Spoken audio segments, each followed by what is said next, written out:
They say love fades with time, that the heart softens, that memories blur, and yet some echoes refuse to die. I was 82 when I saw her again. Not in a photograph, not in a letter tucked away in a drawer, not even in a dream.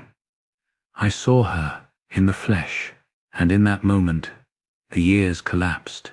50, no more than 50 years of absence, vanished like smoke. You might think this is a story of joy, reunion, second chances. You might be waiting for that warm, familiar ending, but you're wrong. Because when you uncover what was lost, sometimes you uncover more than you wanted. I remember standing there, frozen, the world around me, streetlights flickering, autumn wind cutting through the empty avenue, felt suddenly unreal. She looked at me, and in her eyes, there was recognition, and something else, something heavier. I should have been ready. I should have known better. But no one tells you what happens when the past is no longer willing to stay buried. And I realized, in that instant, that some discoveries are too late. Before you judge, before you think you understand, you need to know how it began. How I wandered through decades, thinking life was safe, predictable, only to find that time has its own designs. And it was in that moment, on that cold, quiet street, that the first warning came. A small, almost imperceptible sign that everything I thought I knew was about to unravel. I didn't understand it then. But you will, because once you see what I saw, there's no turning back. The question is, are you ready to follow me there, before it's too late? For most of my life, I believed in safety. Not the kind that comes from locked doors or money in the bank, but the quiet, unshakable safety that comes from routine.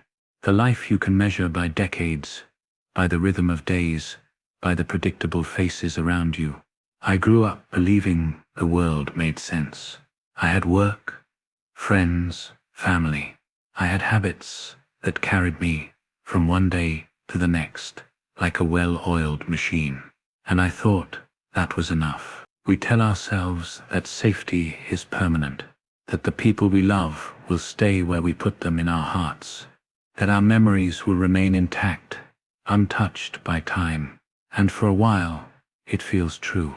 I remember the afternoons spent on my porch, tea in hand, thinking life was finally simple.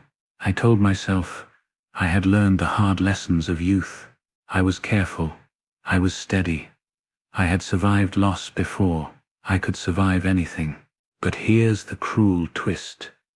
The illusion of safety is strongest when danger is closest. The years teach you to trust, and then they test that trust in ways you cannot imagine. Even psychology tells us this. Humans are wired to overestimate control. We see patterns where there are none, reasons where there are accidents, stability where there is fragility. We are blind to the cracks forming beneath our feet until the floor collapses. And there were cracks, small ones, almost invisible. A letter misplaced, a phone call never returned, a memory that flickered in the wrong way. I dismissed them, rationalized them, told myself, it does nothing, everything is fine. But life doesn't wait for permission. And the first warning sign, subtle as it was, had already begun to speak. I saw her name in an old newspaper, faded, half buried in the classifieds. A name I hadn't heard in over 50 years. My heart skipped, but I smiled, telling myself it was coincidence. Fate playing a gentle trick. It wasn't a coincidence, and it wasn't gentle. Something was coming. Something I had spent decades convinced I was safe from. And in that fleeting moment, I realized the world I built for myself, predictable, controlled, secure, was an illusion. The illusion was ending, and I was about to see the first real crack. A crack that would widen and swallow everything I thought I knew about life, love, and time. The question is, when the illusion ends, will you recognize the warning, or will you pretend it isn't there? Because I didn't aunt. The first cracks were almost invisible, small things that whispered rather than shouted. A pause too long on the phone, a letter that never arrived, a glance that lingered a moment too long. I wanted to ignore them. I wanted to preserve the fragile peace I had built for myself. After all, at 82, who wants chaos? Who wants disruption? Who wants to remember that life, in all its clarity, is just as fragile as glass? And yet, the cracks spoke, quietly at first, but steadily, relentlessly. They carried messages I wasn't ready to read. It started with memory. Faces I thought I knew began to blur. Names became slippery. And then, almost imperceptibly, the past began to intrude, not as nostalgia, but as something sharper, colder, almost accusatory. I found myself retracing steps I hadn't walked in decades. Old streets, shops long gone, cafes, where the air still smelled like coffee and regret, and everywhere a shadow lingered. Not literally, not yet, but I felt it. Friends and neighbors dismissed my unease. "It's just age," they said. "You're imagining things." I wanted to believe them. I needed to believe them. But deep down, I knew that something I had buried, something I had thought lost forever, was waking up. I started searching, not with urgency, just curiosity, just a small pull in my chest, and every search brought me closer to her. A mutual acquaintance, long forgotten, mentioned a move, a town, a street, a park, names and details I should have ignored, but couldn't. My heart began to race at the thought, but I told myself, calm, rational, 82 years of experience. I knew better than to get carried away. But the universe has a cruel sense of timing, because it wasn't coincidence that the small clues kept appearing. It wasn't chance that I would encounter her name, her location, her life again.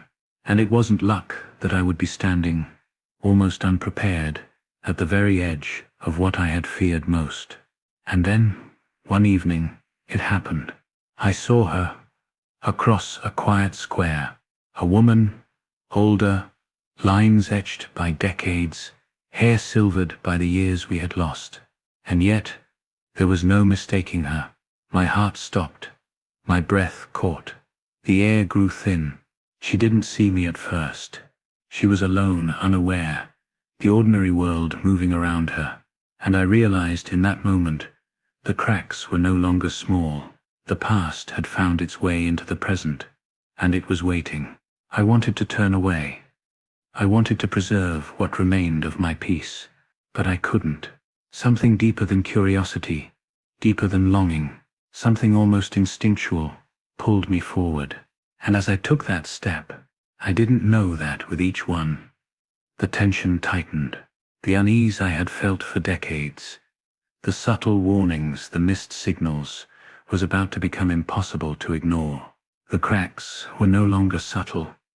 They were fractures, and soon they would break everything. Once the cracks become fractures, the world no longer feels safe.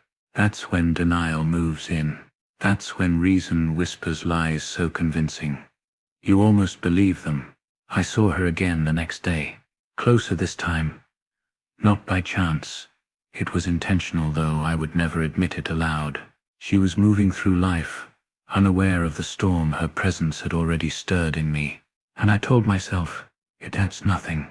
She saps just a memory. She saps a ghost of the past. You sat imagining things. But denial is a fragile shield, one you carry only until reality presses too hard against it. The more I observed, the more the cracks widened. Old emotions I thought buried, long-forgotten dreams, regret, they surged through me, unchecked. I felt a dangerous mixture of nostalgia and fear, longing and dread. Friends noticed. They commented on my restlessness. "Yaya, you've changed," they said. but I waved it off. I'm fine. I lied. And in that lie, I became complicit. I allowed the tension to grow, to fester, while pretending all was normal. History, human history, is full of these moments. Nations ignore warning signs. Families ignore unease. Individuals ignore intuition. And always the cost is hidden until it cannot be ignored. One afternoon, I received a letter. It was innocuous, harmless, even. But the handwriting, I knew it immediately, and I tried to dismiss it. I told myself, old man sips imagination, you sipped a reading too much into this. But the truth was undeniable. She had reached out, and I had a choice. A moment where I could step back, close the door, preserve the fragile order of my world. I didn't start. I answered. I responded. I opened a door that should have remained closed. And with that act, escalation became inevitable. The days that followed were surreal. Encounters became more frequent, conversations more pointed, emotions uncontrollable.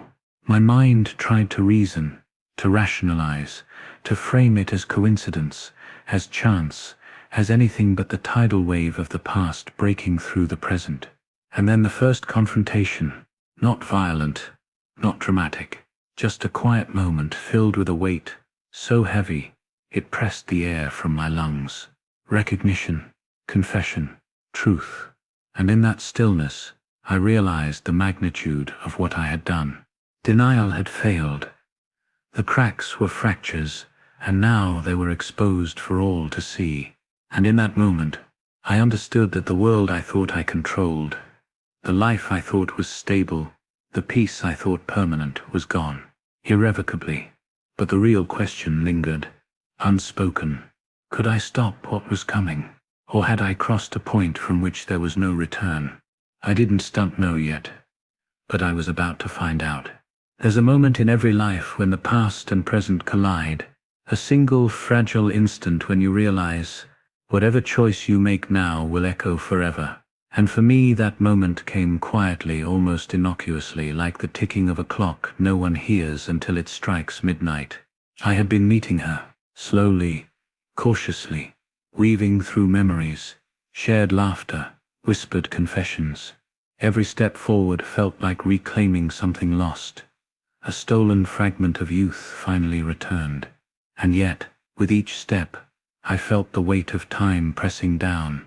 The danger wasn't obvious. It wasn't loud. It was subtle, insidious, like water slowly eroding stone. The warning signs had been there all along. Hesitation, old grudges, unspoken truths, missed opportunities. And still, I pressed on. We arranged to meet that afternoon. A quiet park, benches bathed in pale winter sunlight. I thought I was prepared. I thought I could handle the past, handle her, handle myself. But preparation is an illusion. And the moment I saw her, truly saw her, I realized something profound, something terrifying. 52 years, half a century, gone in a heartbeat. And what I wanted most, to hold her hand, to speak, to reclaim the years, was already slipping beyond reach. And yet, I stepped forward. I crossed the line that could not be uncrossed. I allowed hope to guide me, ignoring the subtle tremors beneath it, ignoring the signs that this reunion might not be the miracle I imagined. And then it happened. A revelation. Not in words, not in gestures, but in the look she gave me. Recognition, yes, but also sorrow, distance, a quiet warning I was too eager, or too blinded, to heed. It was the point of no return. The line I had always feared existed had been crossed. There was no turning back, no erasing the years, no pretending that 52 years apart had not shaped us into strangers. In that instant, I understood regret in its purest form. Not the kind you feel from mistakes, easily corrected, but the kind that seeps into the marrow, the kind that waits quietly and grows heavier with each passing second. And yet, even as the truth settled around me like winter frost, I couldn't step back. I couldn't escape the pull of what was lost.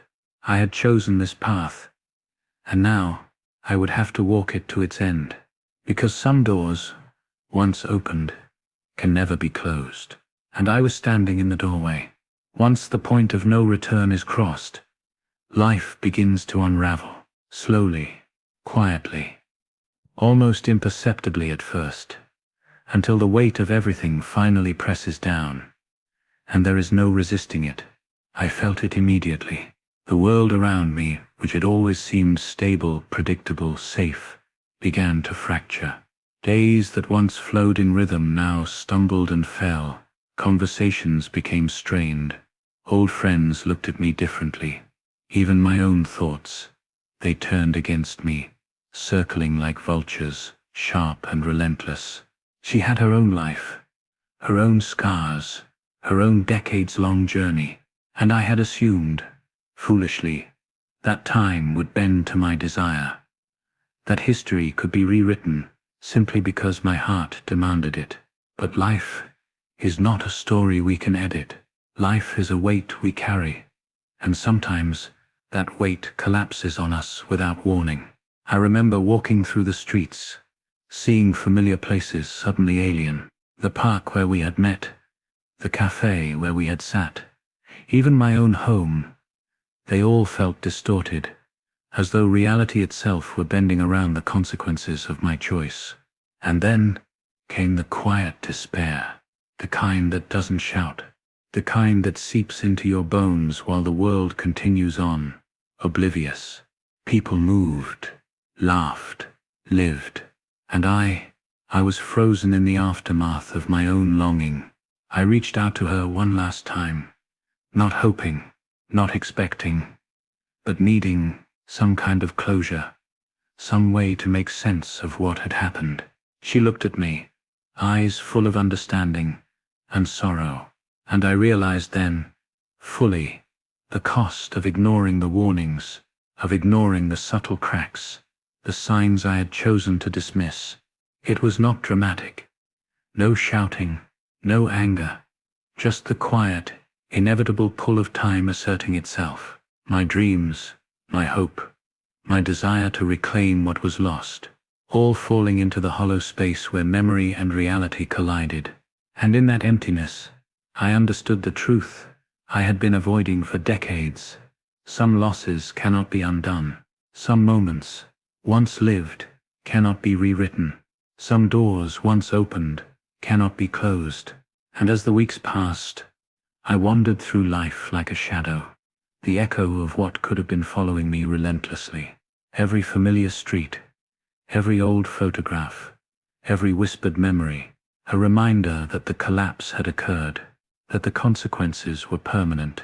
And yet, even in that emptiness, there is clarity. Brutal, cold clarity. The knowledge that every decision, every hesitation, every ignored warning brought me here. And now, I had no choice but to live with it, to carry the consequences, to face the quiet devastation that comes when desire meets reality, and reality wins. The question is, what will you do when your own fractures begin to show?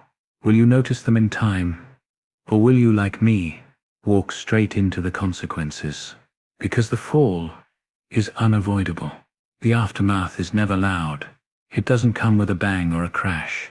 It seeps in, quiet, unrelenting, a shadow that follows your every step, a weight that never lifts. I walk through my days now with an acute awareness of what has passed. Memories I once cherished feel sharper, colder. Places that once brought comfort now hum with reminders of absence. Every corner, every bench, every street is infused with the ghost of what might have been. I think about her, about us, about the life that could have been. Had I chosen differently, had I paused, had I listened to the subtle warnings, and I understand something that I never understood in youth, nor in middle age, nor even in my earliest years of wisdom. Regret is not about what we lose.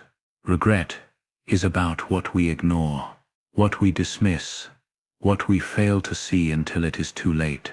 There are moments I close my eyes and hear her laughter, moments I see her face in a crowd, and I feel not anger, not sorrow, not even longing, but a hollow ache. The ache of knowing that time cannot be reclaimed, that even the deepest desire cannot rewrite reality. I speak to no one about this. Words feel inadequate. Speech cannot hold the weight of decades lost, of moments missed, of choices made and unmade. Silence becomes my companion. Reflection becomes my only solace. And in that silence, I have learned the truth. Life is fragile. The people we love, the moments we take for granted, the paths we assume are safe, they are all temporary, transient, waiting only for us to realize, far too late, that we have been walking on a precipice. I am 82, and I have found her. But what I have found is not joy, not a reunion, not fulfillment. What I have found is clarity, the kind that burns, the kind that cannot be ignored, the kind that lingers long after the world has moved on. And now I sit with it, with the weight, with the knowledge that life moves forward whether we are ready or not. And all I can do, all any of us can do, is remember. Remember the signs, remember the warnings, remember the cracks before they became fractures. Because one day, you may find yourself at the edge too. And then, it will be too late. I speak to you now, not as a story, not as a memory, but as a warning. Life is fragile. Time is merciless. The people, the moments, the chances you take for granted, they are not infinite. You believe there will always be another day, another hour, another chance, and you are wrong. I was 82 when I found her, 52 years later. Half a century of absence. And in that discovery, I learned the most painful truth. Some doors, once opened, can never be closed. Some moments, once arrived, bring clarity and devastation in equal measure. You cannot outrun time. You cannot reclaim the years you ignored. You cannot ignore the subtle warnings that whisper in the quiet corners of your life. And when you do, the consequences will come. Slow, relentless, unforgiving. Look at your life, the people around you, the relationships you take for granted, the chances you are delaying, the words you have left unsaid. Do not wait. Do not ignore. Do not dismiss, because the world does not pause for regret. If you think there is time, you are already too late. And one day, when you realize it, all you will have is the memory of what could have been. Before it's just too late. The shadows are patient. Time is waiting. And life moves forward. Whether you are ready or not, do not let your story end in the silence of regret, because some echoes never fade.